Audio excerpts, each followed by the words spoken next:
To say that we are living in a season of disruption is an understatement.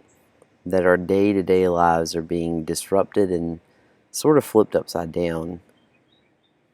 Yesterday was the beginning of Holy Week. Holy Week is the celebration of Jesus' last week of life before his crucifixion.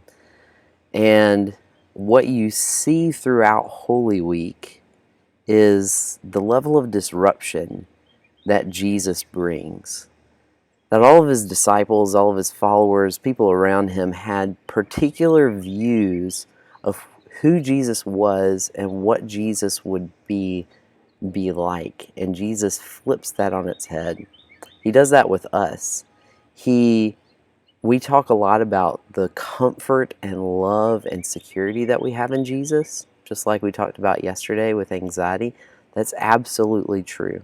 Jesus loves and comforts us, but he also does that after disrupting our lives, after flipping everything on its head, because he wants us to desire the right things, to desire the things that honor him and glorify him, to desire the things that are good for us.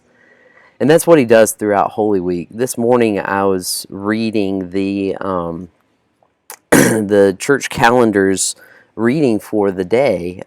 It takes place on the Monday before Jesus' crucifixion, and it's in John 12. Let me read this for us real quick. 6 days before the Passover, Jesus therefore came to Bethany, where Lazarus was, whom Jesus had raised from the dead. So they gave a dinner for him there. Martha served, and Lazarus was one of those reclining with him at table. Mary therefore took a pound of expensive ointment made from pure nard, and anointed the feet of Jesus, and wiped his feet with her hair. The house was filled with the fragrance of the perfume. But Judas Iscariot, one of the disciples, who was about to betray him, said, "Why was this ointment not sold for 300 denarii and given to the poor?" He said this not because he cared about the poor, but because he was a thief, and having charge of the money bag, he used to help himself to what was put into it. Jesus said, "Leave her alone, so that she may keep it for the day of my burial. For the poor you always have with you, but you do not always have me." When the large crowd of the Jews learned that Jesus was there, they came, not only on account of him, but also to see Lazarus, whom he had raised from the dead. So the chief priests made plans to put Lazarus to death as well, because on account of him, many of the Jews were going away and believing in Jesus. We have two instances in this passage of Jesus disrupting the plans and the ideas of others. Judas is disrupted because of his greed. Why couldn't we use this money for something else so that I could get a cut of it?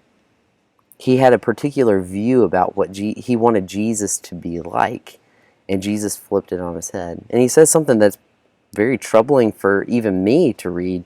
The poor you always have with you, but you do not always have me. Was Jesus really saying not to care about the poor in that moment?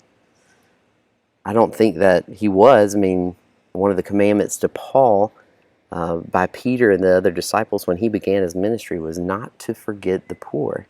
The poor are central in Jesus' care, because how we care for the poor shows our love for God and our obedience to his commands. But then he disrupts the chief priests, the people who are supposed to be the religious leaders, that they were going away and leaving. He disrupts Judas's greed. He disrupts the chief priest's control. We're living in a time right now where our plans and our priorities are disrupted every day. If we put our faith in money, that's disrupted. If we put our faith in control, then that's disrupted. What is Jesus calling us to do right now? As we remember Holy Week, as we look at the world around us, he's trying to flip our world upside down so that we look to him, so that we recognize that he is the one who knows what is right and what is wrong. He is the one who is to be worshiped and honored and glorified. He is the one alone who can save us, not only in this life, but also in the one to come. So, as our lives are disrupted, think about Jesus, who is the great disruptor, and know that his disruption is to draw us closer to himself and lean into the disruption that you experience right now.